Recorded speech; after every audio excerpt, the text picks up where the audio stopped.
참사 현장에서 살아남은 이들 역시 고통에서 벗어나지 못하고 있습니다. 생존자 15명이 국가 배상 청구 소송에 나섰습니다. 그렇죠? 예, 이들은 제주도 세월호 생존자를 지지하는 모임이라는 이름으로 모인 이들인데 지난 2015년 3월에 마련된 법이죠. 4.16 세월호 참사 피해 구제 및 지원 등을 위한 특별법, 줄여서 이제 세월호 특별법 정도로 이제 부르는데 이 법에 의거해서 배상, 보상을 신청하고 일정한 금액을 국가로부터 이제 지급을 이미 받은 바 있습니다.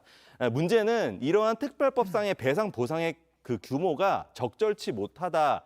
이런 부분이 지금 문제가 되고 있는 건데 이 간략히 어떤 식으로 말씀드려야 되냐면 법 10조에 의하면요. 배보상 지급 신청이 법 시행 이후 6개월 내에 이루어져야 된다. 이렇게 돼 있습니다. 그러면은 실제로 참사 이후 1년 정도 이후에 이제 신청이 이내에 이제 신청을 해야 되는 상황인데 그렇다면은 진단서 정신과에서 이제 진단서를 받아서 내야 되지 않습니까? 근데 이게 굉장히 어떻게 보면 짧은 기간 동안에 있었던 것만 진단서로 내야 되는 겁니다.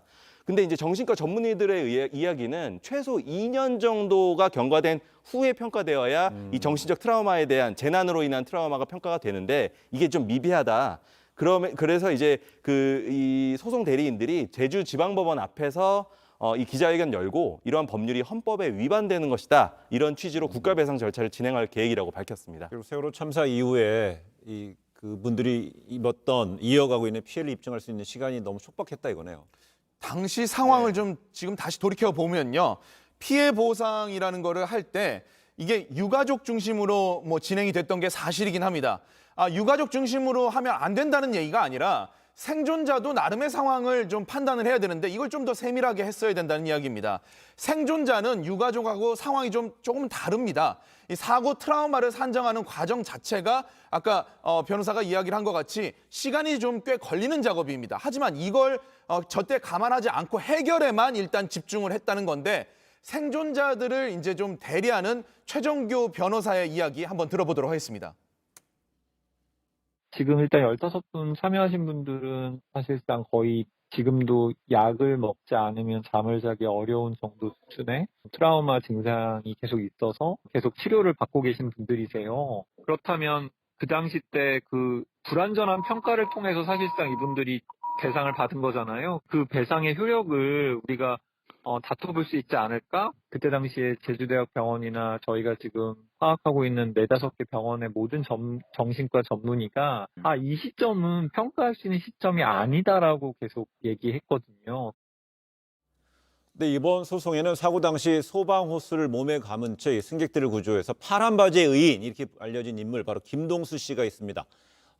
역시 김동수 씨 역시 극심한 트라우마, 경제적 어려움 다 겪고 있잖아요. 이분이 원래 화물차 기사셨거든요.